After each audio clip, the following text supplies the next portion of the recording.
Peace, peace, peace, peace, peace, peace, peace. This is part two. Part two of the Hidden Color 4, the religion of white supremacy.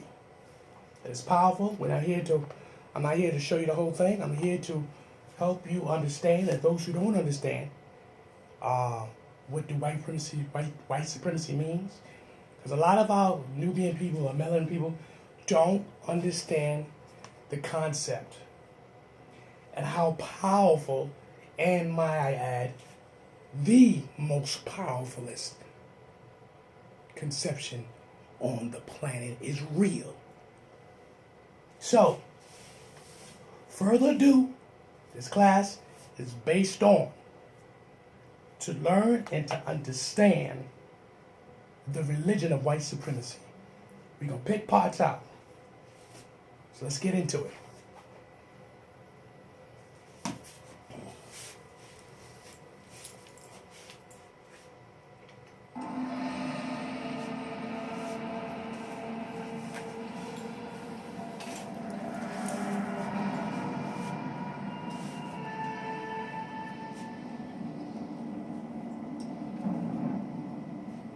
At the Getty Museum out here in Los Angeles, there is a painting, an illustration from the 1400s, Moses defeating the Moors.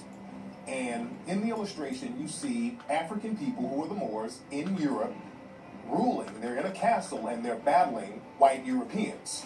And the reason why they named the painting Moses defeating the Moors is because the Europeans at the time, when they were going through the Inquisition, when they were going through the Reconquista, when they were getting the Africans called the Moors out of Europe, they had a religious undertone.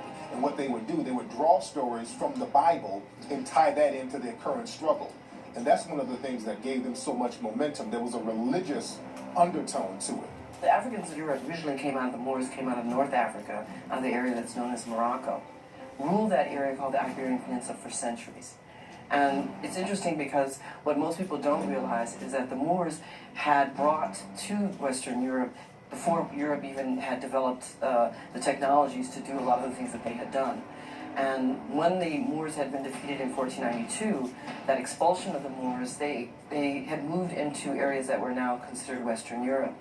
But they brought with them a lot of the technology, the science, the astronomy, irrigation for being able to develop these lands. And that got erased out of history altogether. And I think that's part of the... Let's break this down quickly. Clearly, you heard the goddess. You seen where the Moors come from. You seen the battles and the wars the Moors had with the European men. But the white men at those times did not have the knowledge, mathematics, science, astronomy, chemically, sociology. They had none of these type of techniques. The Moors brought this stuff to them.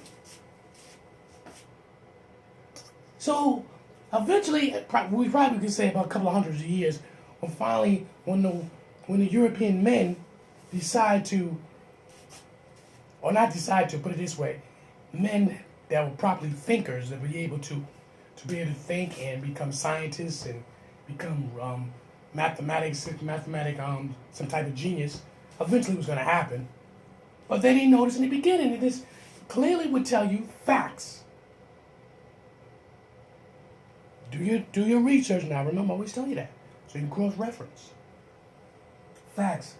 Who was the engineer for these European people? The Moors. Let's get back into that. The Moors. Challenge now is to put that knowledge back into the mainstream so that people understand who the Moors really were. There's evidence of about 150 Moorish castles that are still there in Spain. And if you go to those castles, they will have a bilingual description where they will tell you this was a Christian castle, but it was originally a Moorish one, and they'll tell you when it was Moorish and then when it became Christian. The churches in Spain were originally mosques. They will tell you the period where they were originally mosques and which period they became churches. The Moors then, when they came into Europe, they had already had elements of ancient African wisdom, which allowed them to advance in ways that the Europeans had never imagined. And so in order to survive in this hostile environment, they had to go underground. The same thing happened with the Europeans, who also were close to the Moors and other Arabs who had pieces of this knowledge. They found that this information allowed them to reinterpret the history of the world, the science of the world, and that conflicted with Christians, specifically the Roman Catholic Church. So they also had to ban those people, and that led to the development of what we now call today secret societies, or more specifically, societies of secrets. And those secrets were the ancient educational knowledge that had been developed in Africa thousands of years earlier. Islam will rise up in the course of history by the 6th century, will cut off Europe from world trade by dominating North Africa and the Middle East. Europe was cut off totally from Asia, India, and Africa in terms of trade and access to wealth. So Europe would plunge into what we call the Dark Ages. But it was an economic depression that led to a complete breakdown of society. When they break out of that, they break out with a vengeance that we will never, ever again be in this situation. That breakout comes in the 1400s with the Portuguese.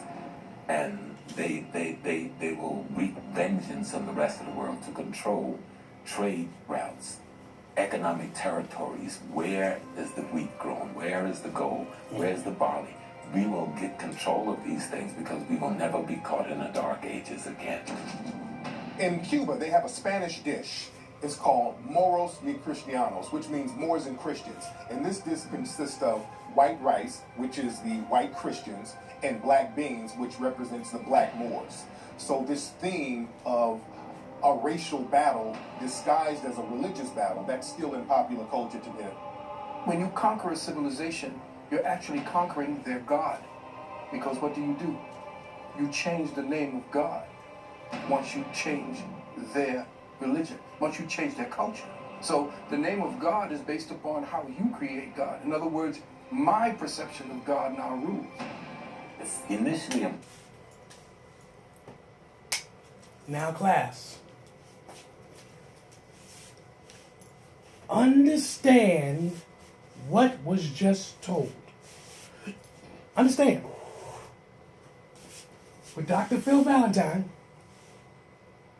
Professor James, clearly it tells you how that the Europeans fell into the Dark Ages based upon economics, based on resources. They were cut off from the trade. Everybody was trading. Okay? You have something that I have. You got something that I need. You need something that I have. But the Europeans got cut off. Clearly, it tells you. Do your research. Now, all this was going around in between the 1400s. Where was Christianity? Where was it? Everything was Moors. M-O-O-R-E, I believe, yes. Moors.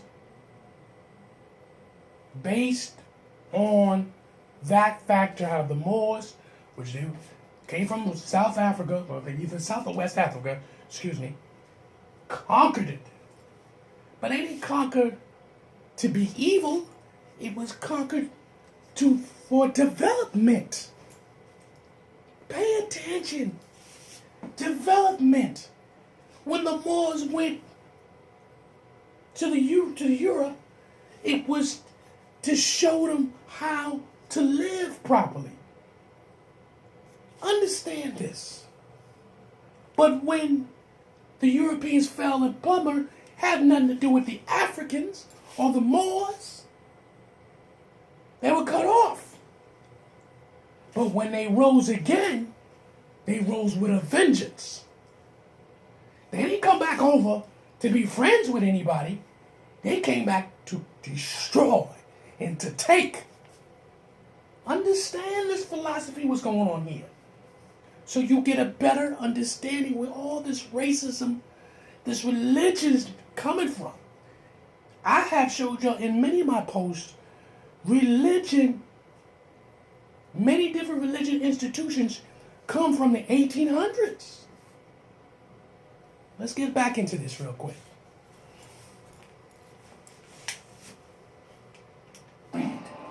But it's about greed coming from a culture. European culture has always been a war culture.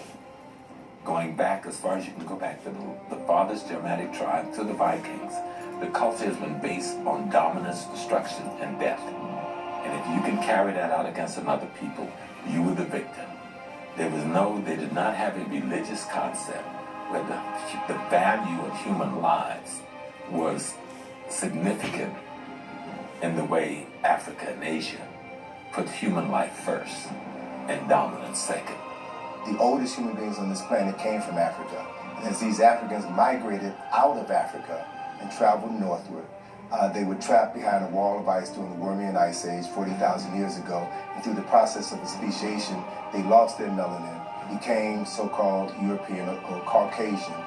But the other thing that's not often talked about is in losing the melanin, they also lost this quality that we refer to as the soul, this substance that civilizes you, helps you to see your fellow human being as a fellow human being. So now with the absence of this civilizing molecule, this civilizing substance, if you will, they saw people as objects to be found, discovered, controlled, manipulated, and wiped out if necessary, in order to ensure your survival. So that is the driving force, and that's the major difference between the two groups of people.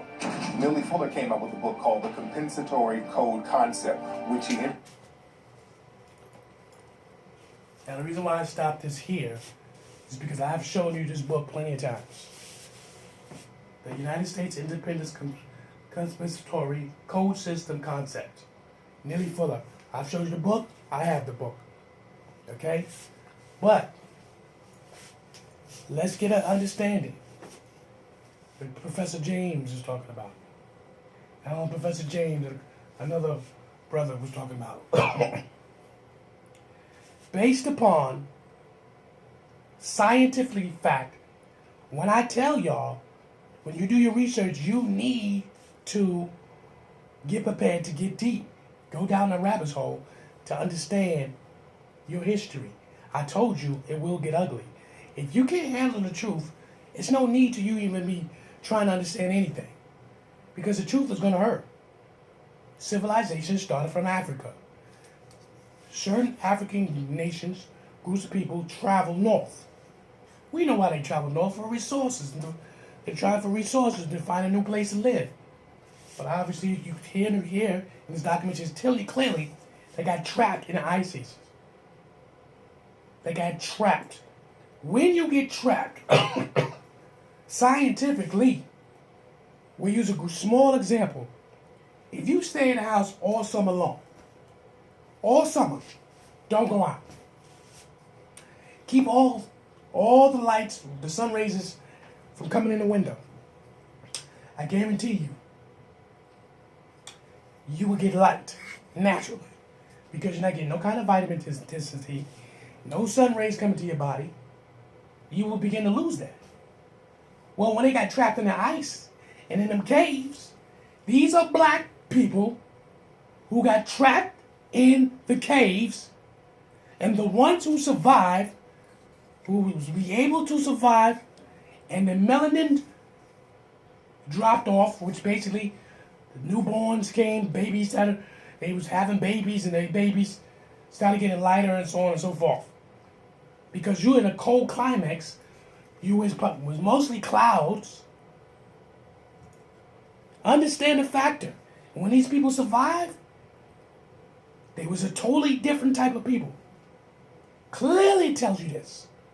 Africans went north, got trapped in the ice age.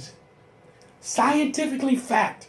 When they came out, they were different people. Understand. If you begin to put these puzzles together, you begin to get a better understanding. I am Chocolate AMUN-RA. This is part 2.